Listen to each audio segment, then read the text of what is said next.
আসসালামু আলাইকুম। আজকে আমরা আলোচনা করব আমাদের হায়ার ম্যাথের স্থানাঙ্ক জ্যামিতির লেকচার 3 নিয়ে। ওকে, আচ্ছা, লেকচার 2 এ আমরা হচ্ছে দুটা বিন্দুর মধ্যবর্তী দূরত্ব নির্ণয়ের সূত্র আমরা শিখেছি। আজকে আমরা সেই সূত্র অনুযায়ী কিছু ম্যাথ করব। ওকে, আচ্ছা, আমরা ফার্স্টে দেখতে চাই আমাদের আজকে যে ম্যাথগুলো সেই ম্যাথের ফরম্যাটটা কীরকম। ওকে, ম্যাথের ফরম্যাটটা হচ্ছে তোমার দেখো ফরম্যাট আমাদের আমরা জানি কি যে কোনো যদি দুইটা বিন্দু দেওয়া থাকে তাহলে আমরা সেই দুইটা বিন্দুর মধ্যবর্তী দূরত্ব আমরা নির্ণয় করতে পারি। ওকে, তাহলে যদি আমাকে ধরা যায় এটা আমার একটা এক্স অক্ষ একটা স্থানাঙ্ক ব্যবস্থা। ওকে, একটা এক্স এবং একটা ওয়াই অক্ষ একটা স্থানাঙ্ক ব্যবস্থা এবং এই স্থানাঙ্ক ব্যবস্থায় আমাকে তিনটা বিন্দু দেওয়া আছে। ওকে, লেটস সে এটা আমার এ বিন্দু, এটাকে আমি বলতেছি x1, y1।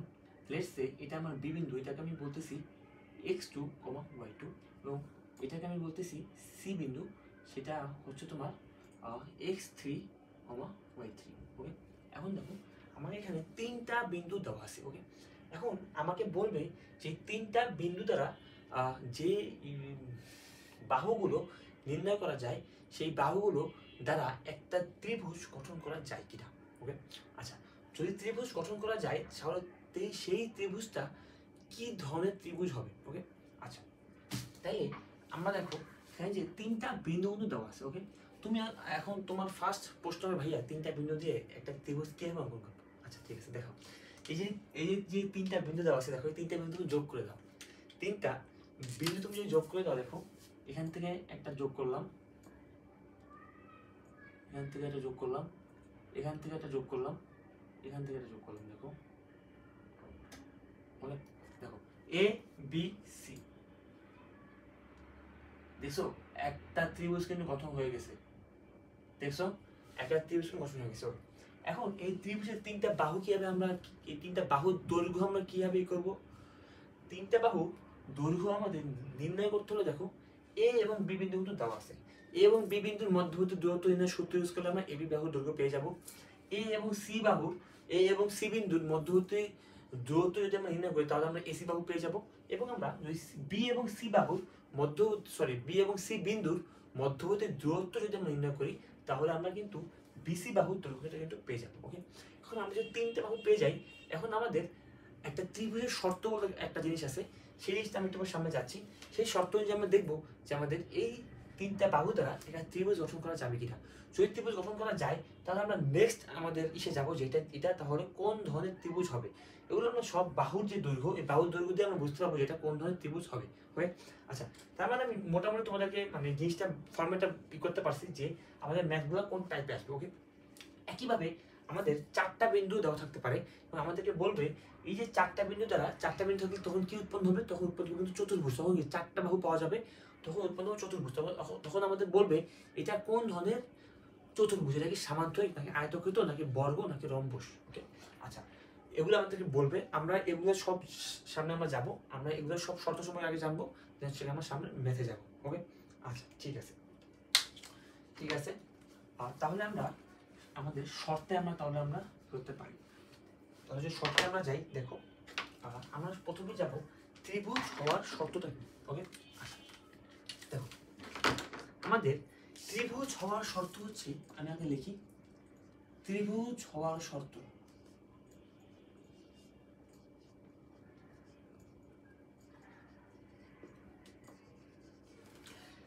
ত্রিভুজ হওয়ার শর্তটা হচ্ছে আমাদের ত্রিভুজের যে কোনো দুই বাহুর সমষ্টি তৃতীয় বাহু অপেক্ষা বৃহত্তর হবে। ওকে, তাহলে আমরা আগে তো লিখি ত্রিভুজের যে কোনো দুই বাহুর সমষ্টি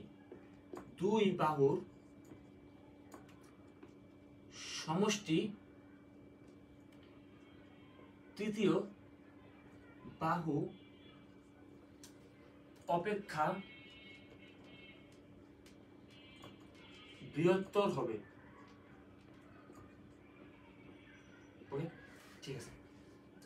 এই জিনিসটা কি, দেখো ত্রিভুজের বাহু কিন্তু হয় তিনটা বাহু হলে ত্রিভুজের যে কোনো দুইটা বাহু তার যদি ওই যে 3 নাম্বার বাহু থেকে যদি তোমার বড় হয় তাহলে সেটা ত্রিভুজ হবে। যদি 3 নাম্বার বাহুর থেকে যদি দুইটা বাহু যোগফল যদি ছোট হয় তাহলে সেটা কিন্তু একটা ত্রিভুজ হবে না। ওকে, তাহলে এখন যদি আমরা একটা এক্সাম্পল যদি আমরা করতে চাই, এক্সাম্পল যদি আমরা দিতে চাই, দেখো ধরা যাক আমার তিনটা বাহু আছে, একটা তোমার 3, একটা 4 আর একটা 5। ওকে, ঠিক আছে, দেখো একটা 3 কি এগুলো কি সব কিন্তু ইউনিট, 3 ইউনিট। ওকে, আচ্ছা এই ইউনিটগুলো আমরা নাও বুঝতে পারো, 3 একক। ওকে, 3 একক, 4 একক, 5 একক, এগুলো কি? এটা একটা ত্রিভুজের তিনটা বাহুর দৈর্ঘ্য দেওয়া আছে। এখন আমাকে বললো এই ত্রিভুজটা ফর্ম করা সম্ভব কিনা। ওকে, তাহলে আমি কি বলছি, ত্রিভুজের যে কোনো দুইটা বাহুর যোগফল তৃতীয় বাহু অপেক্ষা বৃহত্তর হবে। ধরা যাক আমি প্রথমে কাজ করবো কি, যে কোনো দুইটা বাহু নিয়ে কাজ করবো। ধরা যাক আমি এখানে 3 আর 4 নিয়ে কাজ করবো, তার মানে কি এই 3 আর 4 আমরা যোগ করবো, 3 + 4। দেখো এই 3 + 4 এর যে যোগফল, এই যোগফলটা কি 5 এর থেকে বড়? অবশ্যই বড়, কারণ এখানে কত হয় 7 হয়, তার মানে কি এটা অবশ্যই, আর এখানে কি 5, এটা 5 এর থেকে বড়, তার মানে কি আমাদের ফার্স্ট কন্ডিশন কিন্তু ফিল আপ করলো। ওকে, এখন আমি কি বলছি, যে কোনো দুইটা বাহু, তার মানে কি আমি প্রথমে এই দুইটা বাহু নিয়ে চেক করছি, এখন আমি এই দুইটা বাহু নিয়ে চেক করতে চাই, তার মানে কি 5 + 4, 5 + 4, 5 + 4 কি 3 এর থেকে বড়? অবশ্যই 3 এর থেকে বড়, তার মানে কি এটা এই কন্ডিশন আমি ফিল আপ করলো। তারপর লাস্ট থাকলো কি 5 আর 3, দেখো 5 আর 3 সেটা কি আমার 4 এর থেকে বড়? অবশ্যই আমার 4 এর থেকে বড়, তার মানে কি এটা একটা ত্রিভুজ গঠন করা সম্ভব, এটা একটা ত্রিভুজ গঠন করা সম্ভব। এবং আমি যদি আরেকটা এক্সাম্পলে যাই, তাহলে দেখো ধরলাম আমার আছে 6 একক, 2 একক এবং আরেকটা আছে তোমার 3 একক। ওকে, দেখো এখানে 6 আর 2 নিয়ে যদি কাজ করি তখন কি হবে, 6 + 2 এটা কিন্তু তোমার 3 এর থেকে বড়। তারপর দেখো 2 + 3 এটা কিন্তু তোমার দেখো 2 + 3 তো হয় কত 5 কি 6 এর থেকে বড় নাকি ছোট? অবশ্যই ছোট, তার মানে এটা কিন্তু এই কন্ডিশনগুলো ফিল আপ করে নাই, এই কন্ডিশন কিন্তু ফিল আপ করে নাই, এই কন্ডিশন কিন্তু ফিল আপ করে নাই, দেখো ফিল আপ করে নাই। তাহলে দেখো আমাদের যে এই কন্ডিশনে ফিল আপ করে নাই, তাহলে কি আমাদের থার্ড কন্ডিশনে যাওয়ার কি কোনো দরকার আছে? অবশ্যই দরকার না। আমি কি বলছি, যে কোনো একটা কন্ডিশন যদি ফিল আপ না করে তাহলে সেটা ত্রিভুজ হবে না। তার মানে যেটা অবশ্যই যদি থার্ড কন্ডিশনে ফিল আপ করো, ধরলাম 6 আর +3 মানে কি 6 + 3, তার মানে কত হলো, এটা 2 এর থেকে বড়। দেখো এটা কিন্তু তোমার ফিল আপ করছে, ফিল আপ করলে আমাদের কোনো লাভ নাই। তো লাভ নাই কেন? কারণ সেকেন্ড কন্ডিশনে ফিল আপ হয় নাই, তার মানে কি যে কোনো একটা কন্ডিশন ফিল আপ হয়নি, তার মানে এটা একটা ত্রিভুজ হবে না। বোঝা গেছে? বোঝা গেছে? অবশ্যই তোমরা বুঝতে পারছো। ওকে, তাহলে যদি বুঝতে পারো তাহলে আমরা হচ্ছে শর্ত সম্পর্কে জানলাম। এখন আমরা বিভিন্ন রকমের ত্রিভুজ সম্পর্কে জানবো। ওকে, আচ্ছা এখন দেখো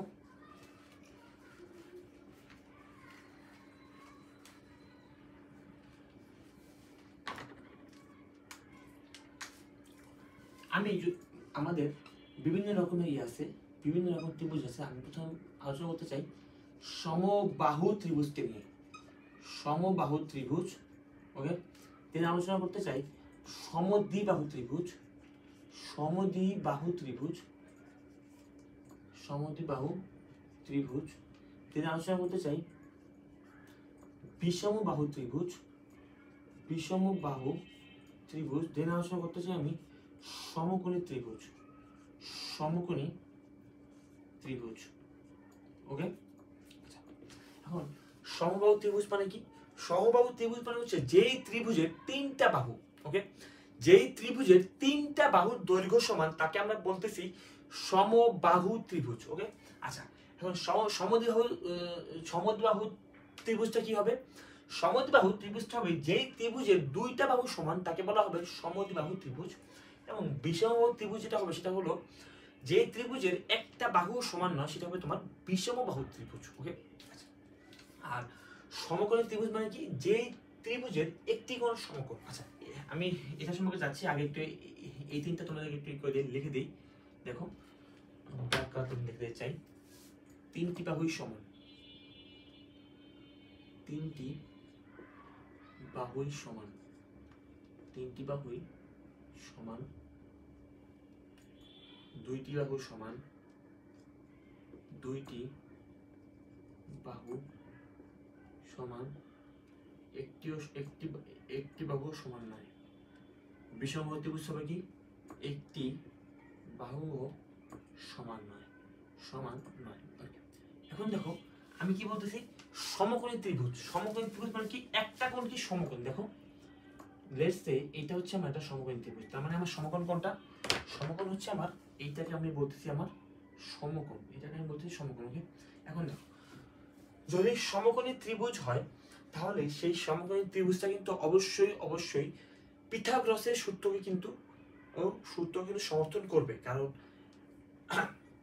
সমকোণী ত্রিভুজ থেকে কিন্তু পিথাগোরাসের সূত্র কিন্তু উদ্ভবটা হয়েছিল। ওকে, তার মানে কি আমি এখানে সমকোণী ত্রিভুজের ডেফিনেশন লিখতে পারি কিন্তু দুইটা। একটা লিখতে পারি কি, একটি কোণ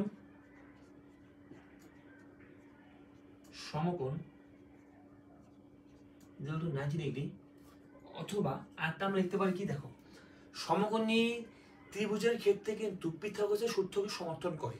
যদি সূত্রকে সমর্থন করে তাহলে আমরা লিখতে পারি অতিভুজ স্কয়ার ইকুয়াল টু লম্ব স্কয়ার প্লাস ভূমি স্কয়ার। এগুলো কিন্তু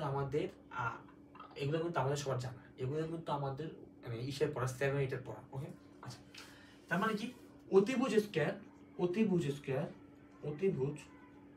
ইকুয়াল টু লম্ব স্কয়ার প্লাস ভূমি স্কয়ার। যদি অতিভুজ স্কয়ার ইকুয়াল টু লম্ব স্কয়ার প্লাস ভূমি স্কয়ার হয় তাহলে আমরা সেটাকে বলতে পারবো সেটা একটা সমকোণী ত্রিভুজ। ওকে, ঠিক আছে, তার মানে মোটামুটি এগুলাই হচ্ছে আমাদের লাগবে। ঠিক আছে, আচ্ছা, তার মানে আমরা ত্রিভুজের ক্লাসিফিকেশনগুলো আমরা বুঝতে পারবো। ওকে, এখন আমরা চলে যাবো চতুর্ভুজে। চতুর্ভুজ মানে কি, যেখানে তোমার 4টা বাহু আছে সেটা তোমার চতুর্ভুজ। কিন্তু চতুর্ভুজ হওয়ার কোনো শর্ত নেই, জাস্ট 4টা বাহু দ্বারা একটা আবদ্ধ ক্ষেত্র তৈরি হলে সেটাকে বলা হয় চতুর্ভুজ। ওকে, আচ্ছা, এখন দেখো আমরা কি নিয়ে আলোচনা করবো? আমরা আলোচনা করবো এখন চতুর্ভুজ। ওকে, আচ্ছা, বিভিন্ন টাইপের চতুর্ভুজ আছে, কিন্তু আমাদের এখন মেইনলি লাগবে তোমার 4 টাইপের চতুর্ভুজ। সেটা হচ্ছে তোমার আয়তক্ষেত্র, সামান্তরিক, রম্বস এবং বর্গ। ওকে, আচ্ছা, তাহলে আমরা এই 4টা নিয়ে আমরা আলোচনা করতে চাই। দেখো, প্রথমে লিখলাম আয়তক্ষেত্র, তারপর আমি লিখলাম সামান্তরিক, তারপর আমি লিখতে চাই বর্গ, তারপর আমি লিখতে চাই রম্বস। ওকে, আচ্ছা, ঠিক আছে, দেখো তাহলে আমরা যদি সবগুলো একটু ছবি আঁকতে চাই, দেখো ছবি আঁকতে চাই আমরা।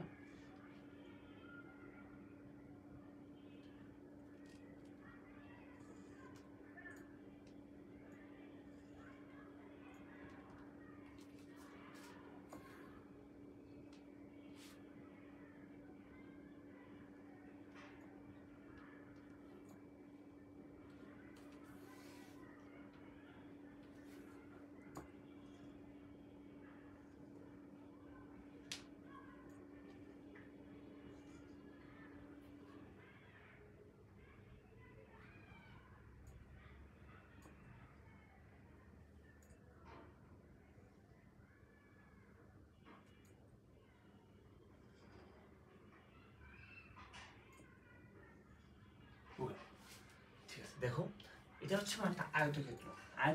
এটা কি, দেখো আমি বলতেছি, ধরা যাক এটা আমার এ বি সি ডি বাহু, এটা আমার এ বি সি ডি, এটা আমার A B C D, A B C D. আয়তক্ষেত্রের ক্ষেত্রে সিস্টেমটা হচ্ছে আমার যে কোনো দুইটা বিপরীত বাহু সমান হবে, যে কোনো দেখো পরস্পর বিপরীত বাহুগুলো পরস্পর সমান হবে। জিনিসটা কি, দেখো জিনিসটা একটু যদি বুঝতে চাই, দেখো এই এডি বাহুর বিপরীত বাহু কোনটা? বিসি বাহু। ওকে, এবং এবি বাহুর বিপরীত বাহু কোনটা? সিডি বাহু। তার মানে কি, এই বিপরীত বাহুগুলো পরস্পর সমান এবং সমান্তরাল।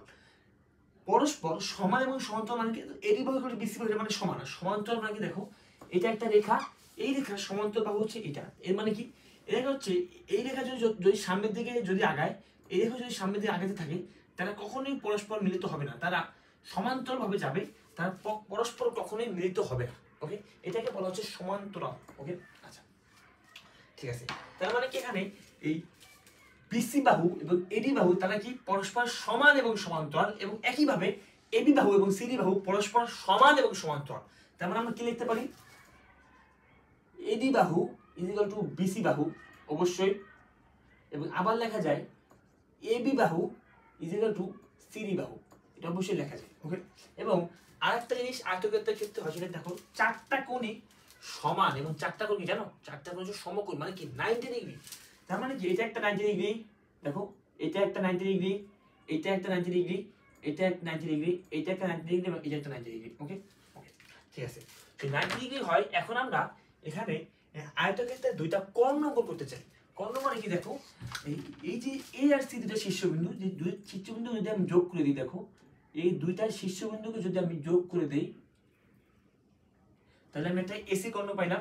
এবং আমি একইভাবে এই বিডি দুইটা শীর্ষবিন্দুকে আমি যোগ করে দেবো, দেখো তাহলে দেখো আমি আরেকটা কর্ণ পাইলাম। ওকে, এটা আমার কি কর্ণ, এটা হচ্ছে আমার বিডি কর্ণ। ওকে, আয়তক্ষেত্রের ক্ষেত্রে যেটা হয় সেটা হচ্ছে তোমার এসি কর্ণ ইজ ইকুয়াল টু বিডি কর্ণ। এসি কর্ণ ইজ ইকুয়াল টু বিডি কর্ণ। তার মানে কি আয়তক্ষেত্রের ক্ষেত্রে যেটা হবে, এই দুইটা কর্ণ কি হবে, সমান হবে। কর্ণ দুটি সমান হবে। ওকে, আচ্ছা সামান্তরিক ক্ষেত্রে কি, সামান্তরিকের ক্ষেত্রে আর আয়তক্ষেত্রের ক্ষেত্রে বিপরীত বাহুগুলো পরস্পর সমান হয়। সামান্তরিক ক্ষেত্রে কি হবে, বিপরীত বাহু মানে কি, এই যে এবি বাহু এবং বিসি বাহু পরস্পর সমান হবে এবং এবি বাহু ইকুয়াল টু সিডি বাহু হবে, এবি ইকুয়াল টু সিডি হবে। ঠিক আছে, কিন্তু সামান্তরিক ক্ষেত্রে যেটা হয়, সামান্তরিক ক্ষেত্রে এই কোণগুলো 90 ডিগ্রি হয় না। ওকে, এই কোণগুলো কি 90 ডিগ্রি হয় না। সেক্ষেত্রে কি হবে, সেক্ষেত্রে কিন্তু এই দুটা কর্ণগুলো সমান হবে না। কেন সমান হবে না, দেখো আমি যদি তোমাদেরকে যদি একটু অঙ্কন করে দেখাই, দেখো এটা কি আমার একটা বিডি, এটা হচ্ছে আমার একটা বিডি, এটা হচ্ছে আমার একটা এসি কর্ণ। দেখো এসি কর্ণ আর বিডি কর্ণ, দেখো চিত্র দেখে কিন্তু অনেকটা বোঝা যাচ্ছে যে এখানে এসি কর্ণটা ছোট এবং বিডি কর্ণটা বড়। তার মানে কি এখানে এসি কর্ণ ইজ নট ইকুয়াল বিডি কর্ণ। ওকে, তার মানে এখানে বলা যায় কর্ণ দুটি সমান নয়। ওকে, এখানে কিন্তু অবশ্যই কিন্তু এটা কিন্তু বলা যায় কর্ণ দুটি সমান নয়। ওকে, আচ্ছা দেখো এখন বর্গের ক্ষেত্রে দেখো, আচ্ছা বর্গের ক্ষেত্রে দেখো যে বর্গের ক্ষেত্রে কি হয়, চারটা বাহুই সমান হয়। তার মানে কি আমি লিখতে পারি, আমি একদম ইকুয়াল লিখতেছি, ছোট করে লিখতেছি, দেখো চারটি বাহুই সমান। ওকে, এবং দেখো বর্গের ক্ষেত্রে যেটা হয়, প্রত্যেকটি কোণ সমকোণ। একইভাবে এই আয়তক্ষেত্রের মতন দেখো এটা সমকোণ সমকোণ সমকোণ সমকোণ। ওকে, চারটা কোণই সমকোণ। যদি সমকোণ হয় তাহলে সেটা কি হবে, সেটা হবে তোমার কি বলছি, চারটা কোণ সমান হয় কি হবে, কর্ণগুলো সমান হয়। তার মানে কি এখানেও এসি কর্ণ এবং বিডি কর্ণ দুইটা, আচ্ছা এসি কর্ণ AC is equal to BD, কর্ণ দুটি সমান। ওকে, তার মানে কি কর্ণ দুটি সমান। এখন দেখো রম্বসের ক্ষেত্রে কি, রম্বসের ক্ষেত্রে একইভাবে, রম্বসের ক্ষেত্রে কিন্তু চারটা বাহু সমান। মানে ছবি দেখে কিন্তু অনেক সময় বোঝা যাচ্ছে না যে চারটা বাহু সমান, আসলে কিন্তু রম্বসের চারটা বাহু সমান হয়। রম্বসে কি হয়, রম্বস যেটা হয় চারটা বাহু সমান, চারটি বাহুই সমান। এবং দেখো যেহেতু এই কোণগুলো যেহেতু সমকোণ নয়, রম্বসের ক্ষেত্রে কিন্তু এই কোণগুলো সমকোণ না, 90 ডিগ্রি নয়। যদি 90 ডিগ্রি নয় তার মানে কি দুইটা কর্ণ সমান হবে না, AC is not equal BD. Okay, তুমি এটাকে আমি যদি একটু তোমাদেরকে যদি একটু দেখে যদি একটু করতে চাই, বুঝতে চাই, দেখো এসি কর্ণ, দেখো এসি কর্ণ আর দেখো বিডি কর্ণ, দেখো দুইটা কর্ণের মধ্যে সমান নয়, এসি কর্ণটা ছোট, বিডি কর্ণটা কিন্তু বড়।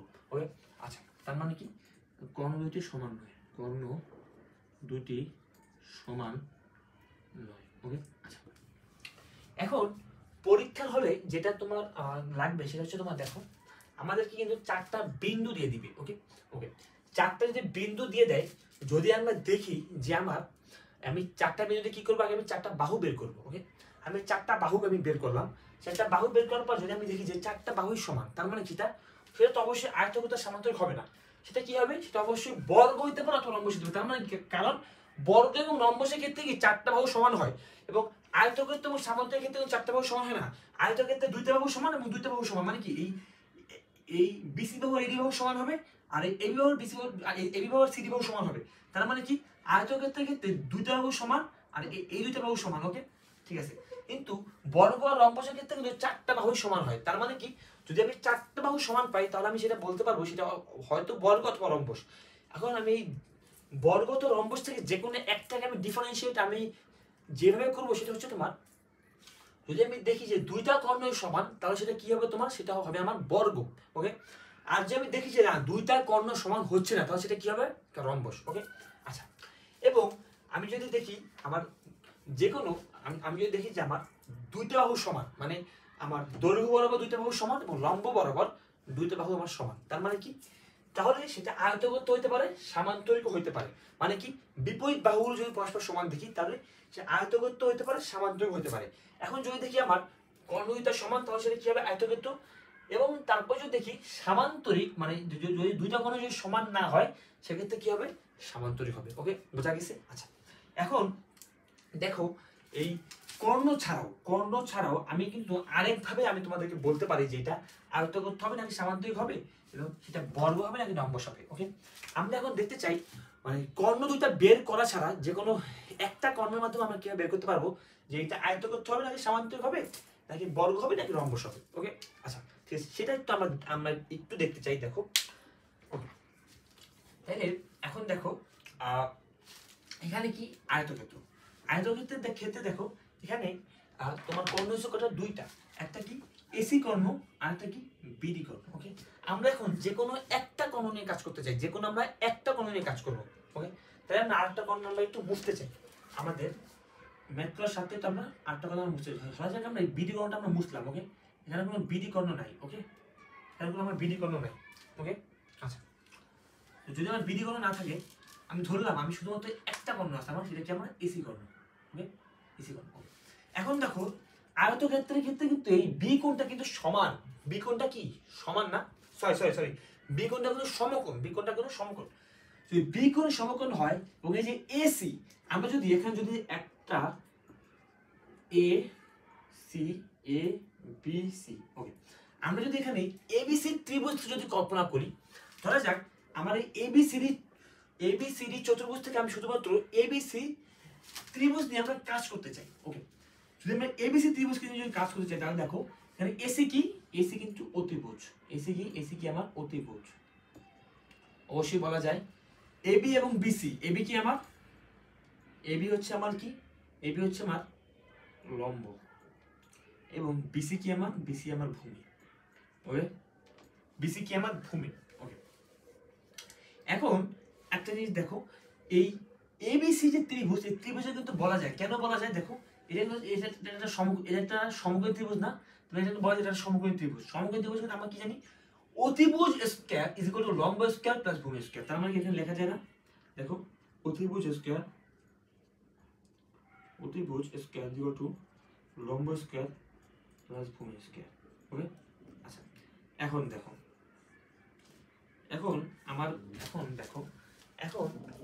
কথা হচ্ছে আমি এই অতিভুজ স্কয়ার, লম্ব স্কয়ার বা ভূমি স্কয়ার দ্বারা আমি কিভাবে ডিফারেন্সিয়েট করবো। আচ্ছা, এখন দেখো যদি এটা যদি আমার একটা আয়তক্ষেত্রই হয় তাহলে সেটা কি, সেখানে একটা 90 ডিগ্রি আছে। এই ধরা যাক আমি এখানে এ বি সি নিয়ে আমরা কাজ করবো, তাহলে এখানে বি কোণ কি 90 ডিগ্রি কোণ। ওকে, তবে 90 ডিগ্রি কোণ হয়, তাহলে দেখো এখানে শুধুমাত্র আমার একটা কর্ণের বাহু মানটা বের করলেই হয়, এখানে দুইটা কর্ণের বাহু মান বের করার দরকার নেই। আমি শুধুমাত্র এসি কর্ণের বাহু মানটা বের করবো, এসি বাহু মানটা বের করলাম, মানে এসি কর্ণের মানটা বের করলাম, এবং আমার এবি এবং বিসি বাহু মানটা আমার আগে থেকে বের করা। আমরা জাস্ট টঙ্কারি দেখবো যে অতিভুজ স্কয়ার মানে কি AC square is equal to AB square plus BC square হয় কিনা। যদি আমার হয় সেক্ষেত্রে সেটা কি আমার আয়তক্ষেত্র, আর যদি আমার না হয় সেক্ষেত্রে কি আমার, সেটা আমার সামান্তরিক। বোঝা গেছে? ওকে, তাহলে কি, তাহলে এটার ক্ষেত্রে কি, এটার ক্ষেত্রে তোমার আমি শর্ট করে দিতেছি, অতিভুজ স্কয়ার ইজ ইকুয়াল টু লম্ব স্কয়ার প্লাস ভূমি স্কয়ার হবে না, হবে না। দেখো সুন্দর করে কিন্তু আমি এখানে না দিয়ে দিছি, হবে না। ঠিক আছে? ওকে, ঠিক আছে। দেখো এই তুমি যদি দুইটা কর্ণ সমান দিয়ে যদি করতে চাও তাহলে কিন্তু আমার দুইটা কর্ণ কিন্তু তোমার বের করতে হবে। কি বের করতে হবে? দেখো এই এ আর সি, এই দুইটা যে বিন্দু, দুইটা বিন্দুর মধ্যবর্তী দূরত্ব বের করলে কর্ণের মান বের হয়ে যাবে। আবার বি এবং ডি দুইটা বিন্দুর মধ্যবর্তী দূরত্ব নির্ণয় করলে কিন্তু বিডি কর্ণের মান বের হয়ে যাবে। ওকে, আচ্ছা, কিন্তু আমি চাচ্ছি আমি দুইটা কর্ণ বের করতে চাই না, আমি একটা কর্ণ নিয়ে কাজ করতে চাই। তাহলে আমি কি করবো? আমরা চলে যাবো আমাদের সেকেন্ড সিস্টেমে। সেকেন্ড সিস্টেম চলে গেলে কি, যখন আমরা একটা কর্ণ বের করবো then আমরা এখানে এবিসি ত্রিভুজ নিয়ে কাজ করবো। এখন দেখো আমি ধরলাম যে আমি তো এখানে এসি নিয়ে কাজ, আমি তো এখানে এসি কর্ণ নিয়ে কাজ করছি। তুমি আমাকে বলতে পারো ভাই আমি এসি কর্ণ নিয়ে কাজ করবো না, আমি এখানে কাজ করবো বিডি কর্ণ নিয়ে কাজ করবো, কোনো সমস্যা নেই। তুমি যদি বিডি কর্ণ নিয়ে কাজ করতে চাও তাহলে কি, তাহলে কি হবে? দেখো তুমি যদি বিধি গণনা নিয়ে কাজ করতে চাও তাহলে তোমার কি হবে, তোমার যে ত্রিভুজটা তুমি যে ত্রিভুজটা নিয়ে কাজ করবে সেটা কি তোমার বিসিডি ত্রিভুজ অথবা এবিডি ত্রিভুজ, একই কথা। যদি তুমি বিসিডি ত্রিভুজ নিয়ে কাজ করতে চাও তাহলে তোমার সি কোণটা কি সমকোণ না, একইভাবে তুমি কি করবে বিডি স্কয়ার করবে BC square plus CD square করবা, দেখবা যে দুটো সমান হয় কিনা। যদি সমান হয় left hand side right hand side যদি সমান হয় তার মানে কি এটা আয়ত করতে হবে, আর যদি সমান হয় তাহলে সেটা সামান্তরিক হবে। ওকে আচ্ছা, এখন তো আয়তক্ষেত্র সামান্তরিক ডিফারেন্সিয়েট আমরা বুঝতে পারলাম। এখন বর্গ আর রম্বসের ক্ষেত্রে এটা কি ডিফারেন্সিয়েটটা কি, বর্গ আর রম্বসের ক্ষেত্রে আমার ডিফারেন্সিয়েটটা হচ্ছে তোমার দেখো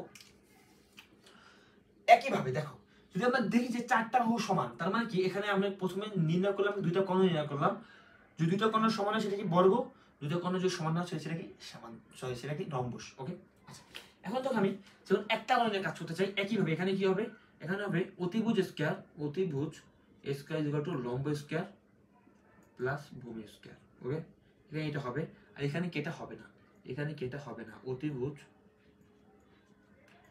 স্কয়ার ইকুয়াল লম্ব স্কয়ার প্লাস ভূমি স্কয়ার প্লাস ভূমি স্কয়ার। এখানে এটা হবে না কেন, তোমরা কি বলতে পারবা? দেখো এখানে কিন্তু কোনো 90 ডিগ্রি কিন্তু অ্যাঙ্গেল নাই। আমরা জানি কি 90 ডিগ্রি অ্যাঙ্গেল মানে কি সমকোণ, সমকোণী ত্রিভুজের ক্ষেত্রেই পিথাগোরাসের সূত্র অ্যাপ্লাই হবে, কিন্তু সমকোণী ত্রিভুজ ছাড়া কখনোই ত্রিভুজের পিথাগোরাসের সূত্র অ্যাপ্লাই হবে না। এই জন্য এখানে অতিভুজ স্কয়ার ইজ ইকুয়াল লম্ব স্কয়ার ভূমি স্কয়ার হবে, মানে এখানে left hand side is equal right hand side হবে। এবং এটা সম্পূর্ণ হচ্ছে গিয়া ছাত্রদের ইচ্ছা যে অনেকের কাছে যে মানে দুইটা কর্ণ বের করে হচ্ছে দেখায়, আর তো তোমার সামান্তরিক ক্ষেত্রে ডিফারেন্সিয়েট করে, বর্গ এবং রম্বসের সাথে ডিফারেন্সিয়েট করে। অনেকে আবার করে কি একটা কর্ণ বের করে হচ্ছে গিয়ে অতিভুজ স্কয়ার লম্ব স্কয়ার ভূমি স্কয়ার করে দেখায় যেখানে তিনটা সমান হচ্ছে না। ওকে এটা সম্পূর্ণই ছাত্রদের বিষয় যে তোমরা কিভাবে করবা। আমি তোমাদেরকে দুইটা নিয়মই শিখিয়ে দিলাম। ওকে ওকে আচ্ছা, তাহলে যদি এই সম্পূর্ণ জিনিস বুঝতে পারো তাহলে আমরা সামনে একটু ম্যাথে যাবো। ওকে ম্যাথ করার আগে আমরা আরেকটা হচ্ছে গিয়ে বেসিক কনসেপ্ট সম্পর্কে জানবো। ওকে আচ্ছা দেখো, আমাদের যখন আমাদের পরীক্ষার খাতা যখন আমাদের ম্যাথগুলো যখন আমাদের করতে হবে সলভ করতে হবে, দেখো তখন কিন্তু আমাদের দেখো এ বি সি ডি চারটা বিন্দু কিন্তু দেওয়া থাকবে। ওকে এ বি সি ডি আমাদের চারটা বিন্দু দেওয়া থাকবে। ওকে আচ্ছা, এখন এই চারটা বিন্দু আমাদের যেটা করতে হবে সেটা হচ্ছে দেখো আমাদের লেখচিত্রে, এটা কি লেখচিত্রে আগে আমাদের স্থাপন করতে হবে। লেখচিত্রে কিভাবে স্থাপন করবো, দেখো আমি যেহেতু বোর্ডে ক্লাস নিচ্ছি আমি জাস্ট বোর্ডে তোমার লেখচিত্রের মধ্যে ছবি আঁকবো, মানে এবার 1 2 3 দিয়ে আমি তোমাদেরকে করবো দেখাবো। লাস্ট ক্লাসে সব ক্লাস শেষ হয়ে যাওয়ার পরে লেখচিত্রে তুমি এগুলো কিভাবে স্থাপন করবো সেটা আমি তোমাদেরকে দেখিয়ে দেবো। ওকে আচ্ছা, এখন দেখো আমাদের চারটা বিন্দু কিন্তু আমার দেওয়া, মানে চতুর্ভুজের ক্ষেত্রে কিন্তু চারটা বিন্দু দেওয়া থাকবে। ওকে আচ্ছা, চারটা বিন্দু দেওয়া থাকলো তার মানে কি আমাদের এগুলো লেখচিত্র স্থাপন করতে হবে। আচ্ছা, এখন আমরা আরেকটা জিনিস সম্পর্কে জানতে চাই, সেটা হচ্ছে আমরা একটা বেসিক সম্পর্কে জানতে চাই, ক্লকওয়াইজ ডিরেকশন একটা কি anti clockwise direction, anti clockwise direction. Okay ঠিক আছে,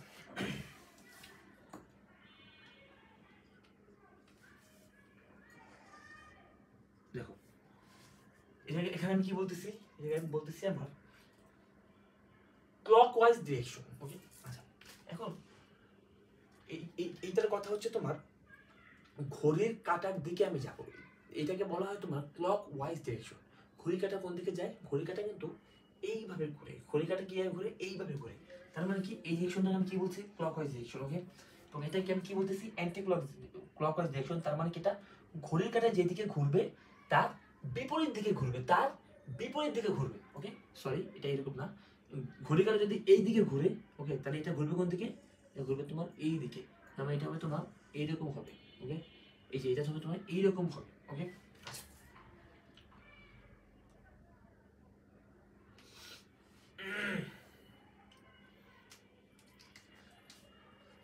ঠিক আছে, এখন একটা জিনিস দেখো, আমি এখানে একটা চতুর্ভুজ অঙ্কন করলাম। ওকে এ বি সি ডি,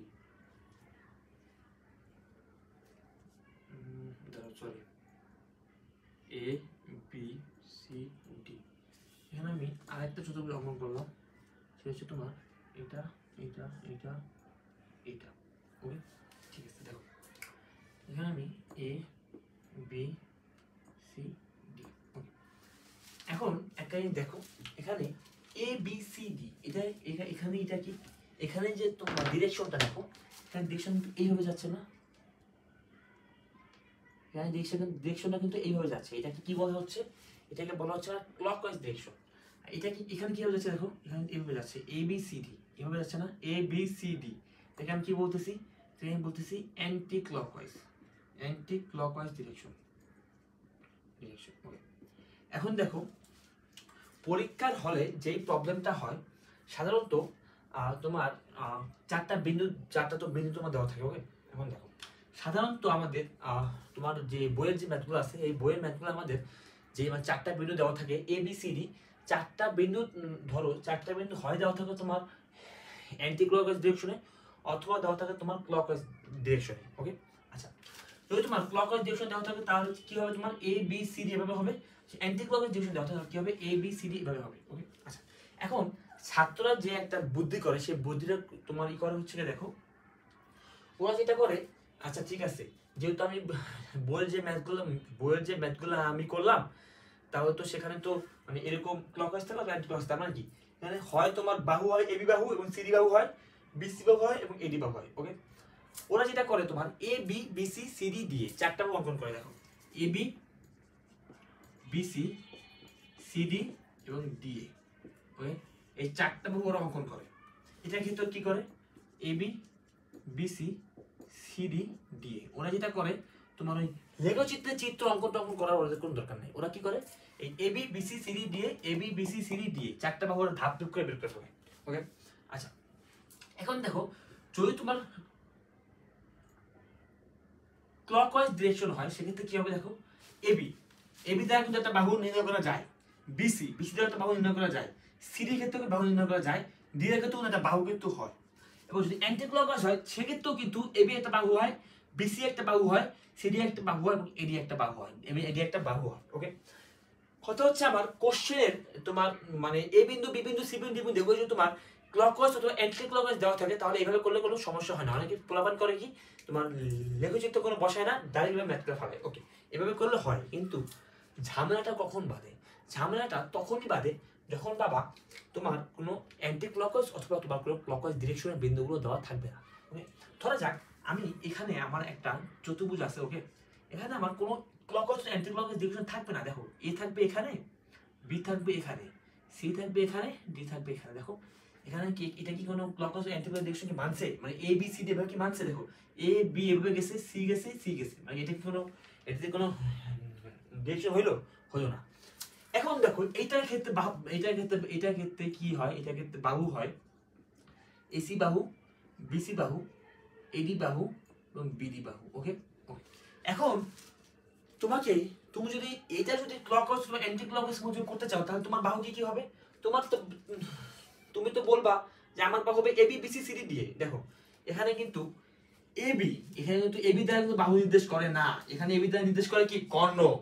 ঠিক আছে আমার জিনিসটা বুঝতে পারছো? ওকে তখন ঝামেলাটা কি হয়, আমরা যেটা করি যে তোমার কোনো কিছু না দেখি করে কি এবি বিসি সিডি দিয়ে চারটা বাহু আমরা নির্ণয় করি, ধাপ করে ম্যাথ করে ফেলে। ঠিক আছে এই ম্যাথটা করা যায়, ক্লকওয়াইজ অ্যান্টি ক্লকওয়াইজ ডিরেকশন করা যায়, কিন্তু যদি এরকম যদি একটা ডিরেকশন দেওয়া থাকে তাহলে কিন্তু সেটা কিন্তু হবে না। তখন আমি যেটাকে বলছি এবি বাহু সেটা কিন্তু হয়ে যাচ্ছে আমার কর্ণ, তার মানে কি অ্যান্সার মিলবে? অ্যান্সার কিন্তু মিলবে না। তখন পরীক্ষা দেখবা সবার ম্যাথ মিলে আমার ম্যাথ ভাই মিলে না কেন? ঠিক আছে আচ্ছা, তাইলে এটা মানে এই সমস্যা থেকে তোমার পরিত্রাণ পাওয়ার উপায়টা কি? এই সমস্যা থেকে তোমার পরিত্রাণ পাওয়ার উপায়টা হচ্ছে তোমার বাবা তুমি যেটা করবা, তুমি লেখচিত্র তুমি সবসময় অঙ্কন করবা। ওকে আচ্ছা ধরা যাক আমি লেখচিত্র আমি অঙ্কন করতে চাই। দেখো আমি লেখচিত্র অঙ্কন করলাম, আমি অঙ্কন করে দেখলাম, ধরা যাক এটা আমার হচ্ছে কি একটা লেখচিত্র। ওকে আমি এখানে লেখচিত্র আমি অঙ্কন করে দেখতে চাই।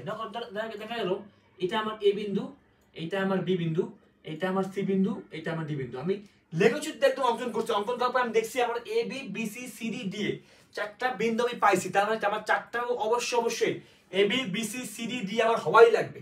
ওকে, হওয়াই লাগবে। ওকে, আচ্ছা এখন আমি যদি এ বি বাহু বের করি, বিসি বাহু বের করি, সিডি বাহু বের করি, ডি বের করি, তখন আমি অ্যান্সারটা সঠিক পাবো।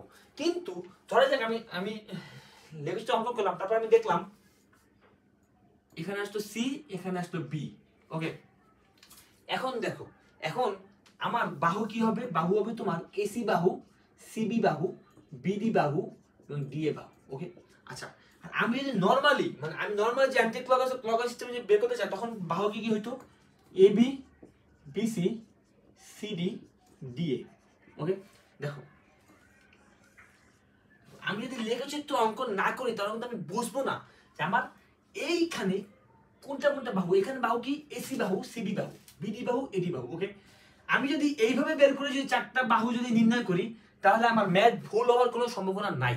ওকে, আমি যেভাবে লেখচিত্র পাইছি আমি সেভাবে আমি চারটা বাহু নির্ণয় করে ফেলছি, কোনো সমস্যা নাই। আছে? কোনো সমস্যা নাই। সমস্যা তখনই হবে যদি আমি লেখচিত্র অঙ্কন না করে যদি এই নিয়ে আমি অঙ্কন করি। দেখো আমার এইটা মতে কি আমার এবি, এটা মতে কি আমার এবি কি একটা বাহু, এটা মানে কি এবি একটা বাহু, কিন্তু এখানে এবি কি হয়ে যাচ্ছে? এবি হয়ে যাচ্ছে আমার একটা কর্ণ। শেষ, তোমার ম্যাথ এখানেই শেষ। ম্যাথ এখানে কিন্তু তোমার অ্যান্সার আর মিলবে না। ঠিক আছে, আচ্ছা তারপর দেখো সিবি, সিবি আমি কি বলছি? একটা বাহু, এটা মিলতেছে। বিডি, আমার বিডি কে আমি বাহু বলছি এবং ডিএ, ডিএ কে বাহু বলছি, কিন্তু এখানে যে এই জিনিসটা তো আমার মিলতেছে না। তার মানে কি এখানে একটা গ্যাঞ্জাম লেগে গেছে। ওকে, তার মানে অবশ্যই আমি এটা বুঝতে পারছি যে আমাদের কথা হলো তোমার আমরা অবশ্যই একটু সময় যদি বেশি লাগবে, আমরা অবশ্যই তোমার লেখচিত্র আমরা অঙ্কন করবই। আমার লেখচিত্র কখনোই আমরা অঙ্কন ছাড়া আমরা কোনো ম্যাথে আমরা যাবো না। বুঝা গেছে? এই টাইপের কোনো ম্যাথ আমরা লেখচিত্র অঙ্কন ছাড়া আমরা যাবো না, যাবো না, যাবো না। ওকে, ঠিক আছে, ওই জন্য বুঝতে পারো তাহলে আমরা এই টাইপের একটা ম্যাথ করতে চাই। দেখো এটা যদি একটা ম্যাথ করতে চাই তাহলে দেখো একদম সুন্দরভাবে তোমরা বুঝতে পারবে। আমি তোমাদেরকে মানে অনেক ভেঙে ভেঙে বলার চেষ্টা করছি। ঠিক আছে, দেখা যাক। দেখো এখানে একটা ম্যাথ, এই ম্যাথটা করে তোমরা একদম সম্পূর্ণ তোমরা বুঝবা যে আমি তোমাদেরকে কি বলতে চাইছি। ওকে, দেখাও দেখাও যে 0, -1 -2, 3, 6, 7, 8, 3 এগুলো কি দেখাইতে বলছে? এই বিন্দুগুলো একটি আয়তক্ষেত্রের শীর্ষবিন্দু, আয়তক্ষেত্রের শীর্ষবিন্দু। ওকে, আচ্ছা আমাদেরকে দেখাইতে বলছে চারটা বিন্দু একটা আয়তক্ষেত্রের শীর্ষবিন্দু। ওকে, আচ্ছা তাহলে আমি প্রথমে একটা কাজ করি, আমি প্রত্যেকটা বিন্দু একটা করে নাম দিই। ওকে, তাহলে এই বিন্দু আমি নাম দিলাম এই বিন্দু, এই বিন্দু নাম দিলাম আমি বি বিন্দু, এই বিন্দু আমি নাম দিলাম সি বিন্দু, এই বিন্দু আমি নাম দিলাম ডি বিন্দু। তোমরা পরীক্ষা হলে কি হবে লিখবা? ধরি এ বিন্দু ইজ ইকুয়াল টু এটা, বি বিন্দু ইজ ইকুয়াল টু এটা, সি বিন্দু ইজ ইকুয়াল টু এটা, ডি বিন্দু ইজ ইকুয়াল টু এটা। এবার তোমরা লিখবা। ওকে, আচ্ছা এখন দেখো আমরা লেখচিত্রে আমি কি বলছি? আমরা কোনো ম্যাথে লেখচিত্র অঙ্কন ছাড়া আমরা যাব না। কি বলছি? আমরা প্রত্যেকটা ম্যাথ লেখচিত্র অঙ্কন করব। ওকে, আচ্ছা তার মানে কি আমি একটা লেখচিত্র অঙ্কন করতে চাই। দেখো তোমরা এগুলো কিন্তু লেখচিত্র অঙ্কন করবা, আমি জাস্ট বলে দেখাচ্ছি, কিন্তু তোমরা কিন্তু লেখচিত্র অঙ্কন করবা। দেখো 7 করে যেতে হবে। আচ্ছা দেখো ধরলাম 1, 2, 3, 4, 5, 6, 7, 8, 9, 10, 1, 2, 3, 4, 5, 6, 7, 8, 9, 10, -1, -2, -1, -2, -3, -4, -3, -4 এর বেশি লাগবে না এখানে। আর -2, -1 মাইনাস আর কিছু না। আচ্ছা আর কিছু লাগবে না, আর উপরে লাগবে 1, 2, 3, 4, 5, 6, 7, 8, 9, 10 হবে। 1, 2, 3, 4, 5, 6, 7, 8, 9, 10 ওকে। কি বলছে আমার? এই বিন্দু কি 0, -1 মানে কি 0, -1 মানে কি ভুজ কত 0 আর কি কোটি কি আমার -1, -1 কি যেটা এটা হচ্ছে আমার কি -1, তার মানে কি এটা কি আমার এ বিন্দু। আমি এ বিন্দু কিন্তু পেয়ে গেলাম 0, -1 এ বিন্দু কিন্তু আমি পেয়ে গেছি। ওকে, এখন দেখো আমার বি বিন্দু দেখো -2, 3 -2 কি আমি ভুজ বরাবর কি -2 আর কোটি বরাবর কি +3, তার মানে কি এটা এই যে এই বিন্দুটা অবশ্যই এই বরাবর -2 এবার আমি বি বিন্দু পেয়ে গেলাম। এটা কি আমার? এটা হচ্ছে আমার বি বিন্দু। ওকে, সি বিন্দু দেখো 6, 7 মানে কি 6, 7 মানে কি এটা এই যে এই বিন্দুটা দেখো, এটা কি আমার সি বিন্দু। সি বিন্দু আর ডি বিন্দু কি 8,3, ডি বিন্দু কি আমার এই যে 8,3, 8,3 মানে কি এটা এই যে এখানে আসবে 8,3, দেখো এই যে এখানে আসবে। ওকে, এখন আমি এই চারটা বাহু যোগ করে দিতে চাই। দেখো চারটা মিলে যোগ করে দিই। দেখো এ বি সি ডি। এখন দেখো আমি কি বলছিলাম, তোমাদের বইয়ে যে ম্যাথগুলো আছে এগুলাই তোমার মানে যে কোনো মানে হয় আছে তোমার অ্যান্টি ক্লকওয়াইজ ডিরেকশন, মানে তোমার ক্লকওয়াইজ ডিরেকশন। ওকে, এখানে কি দেখো, এখানে কি এটা অ্যান্টি ক্লকওয়াইজ ডিরেকশন না এটা ক্লকওয়াইজ ডিরেকশন আমাকে বলো তো। এ বি সি ডি মানে কি এটা এইভাবে যাচ্ছে না, তো এইভাবে যাচ্ছে, এইভাবে যাওয়াটা কি বলো তো, এইভাবে যাওয়াটা হচ্ছে এটাকে বলা হয় তোমার ক্লকওয়াইজ ডিরেকশন। ওকে, এই ডিরেকশনের ক্ষেত্রে আমি মানে যেহেতু এই ডিরেকশন আমি বলতে পারি A B B C C D দিয়ে এই চারটা আমার বাহু, আমি এবার এটা বলে দিতে পারি। কিন্তু আমি তো জানি না যে এই চারটে আসলে বাহু কিনা। যদি বাই চান্স যদি এরকম হইতো, দেখো যদি এরকম হইতো, এটা আমার সি বিন্দু এটা আমার বি বিন্দু, সেক্ষেত্রে আমি যদি বলতাম আমার A B B C C D দিয়ে 3-4টা বাহু, সেক্ষেত্রে কিন্তু আমার ভুল হয়ে যেত। ওকে, আমি সেই ভুলটাকে এড়ানোর জন্য কি করলাম, লেগুচিত্র অঙ্কন করলাম।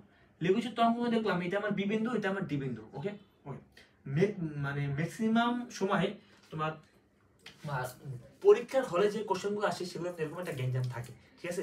সো আমরা কি বলছি, আমরা লেখচিত্র সবসময় অঙ্কন করবো। তাহলে এই ম্যাথটা আমি কিভাবে প্রমাণ করবো, দেখো এ বি বাহু দৈর্ঘ্য নির্ণয় করবো, বিসি বাহু দৈর্ঘ্য নির্ণয় করবো, সিডি বাহু দৈর্ঘ্য নির্ণয় করবো, ডি বাহু দৈর্ঘ্য নির্ণয় করবো। যদি আমরা দেখি এ বি বাহু ইজ ইকুয়াল টু সিডি বাহু, এ বি বাহু ইজ ইকুয়াল টু সিডি বাহু যদি আমরা দেখি, এবং যদি আমরা দেখি বিসি বাহু ইজ ইকুয়াল টু এডি বাহু, বিসি বাহু ইকুয়াল টু এডি বাহু, যদি এরকম হয় তার মানে কি আমি বুঝলাম যদি এই দুটো হয় তার মানে কি হবে, এটা হয় হবে আয়তক্ষেত্র নইলে হবে সামান্তরিক। ওকে, আচ্ছা এখন এটা সামান্তরিক নাকি আয়তক্ষেত্র এটা বের করার সিস্টেম কটা, দুইটা। আমরা বিডি গণ বের করবো আর এসি গণ বের করবো। যদি দুইটা কর্ণ সমান হয় সেক্ষেত্রে কি হবে, এটা একটা সামান্তরিক হবে না, এটা কি হবে, এটা আয়তক্ষেত্র হবে যদি দুটো কর্ণ সমান হয়।